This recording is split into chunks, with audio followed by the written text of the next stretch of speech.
Two powerful Republican senators, Chuck Grassley and Ron Johnson, now demanding AG William Barr give them 4 declassified, unredacted footnotes in the DOJ watchdog report on the FBI probe of the Trump campaign and FISA court abuses there. Let's bring in former FBI Deputy Assistant Director Danny Coulson. Danny, it's a mystery. We don't know what they want and what the footnotes are, but maybe it just might debunk the narrative out there that there was no political bias behind the FBI's spying on the Trump campaign. Your reaction? Well, I hope it debunks it, but very frankly, the key here is not what these members of the Senate think, it's what the facts are. And we need to let Durham do his job, not be concerned about clarifying a footnote.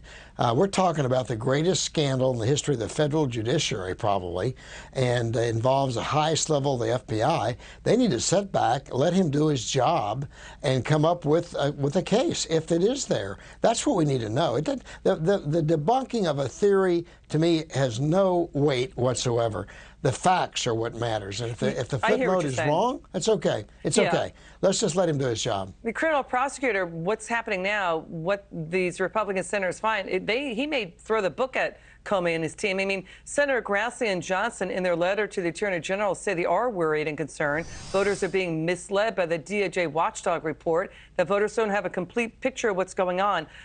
You know, it's about the redacted footnotes. We know that the Justice Department told the FISA court 2 of the FISA warrants did not have probable cause to spy on Carter Page, that, you know, the FISA court judge had really berated and rebuked the FBI there.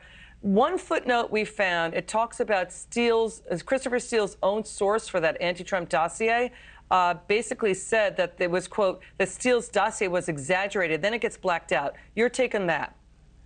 Well, first of all, when did the FBI start outsourcing its probable cause for a FISA warrant? It's like we get somebody to write a term paper and they come up with a probable cause to go to the FISA court. When I was there, and what's appropriate is that the FBI develops all those sources, they vet all those sources, and not rely upon the credibility of one man who's reporting multiple sources. That's a problem. It's a real problem for agents that I know today and agents I work with, and this is a credibility problem.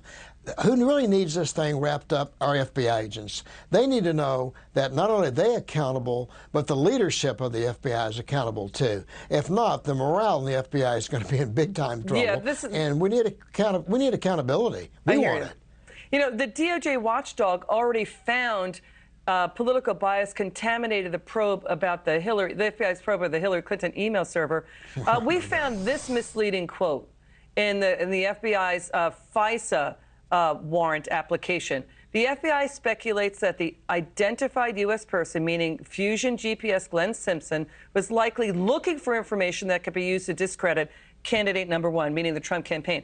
Listen, Simpson of Fusion GPS was not, quote, looking for information in the summer 2016. He was trying to plant the Steele dossier into the FBI to launch the Trump-Russia probe.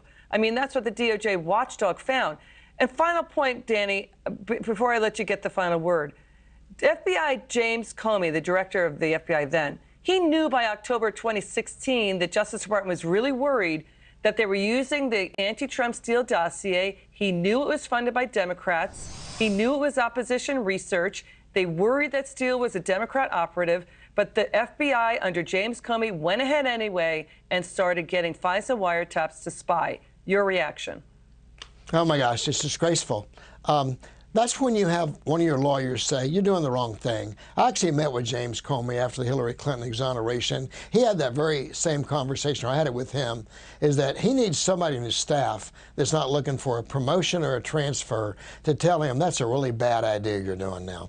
And he didn't have that. Everybody was nodding their head, going along with what he wanted to do, and that's what we have today. That's what we need for Durham to do, a very detailed, very excellent report, and he's capable of doing that.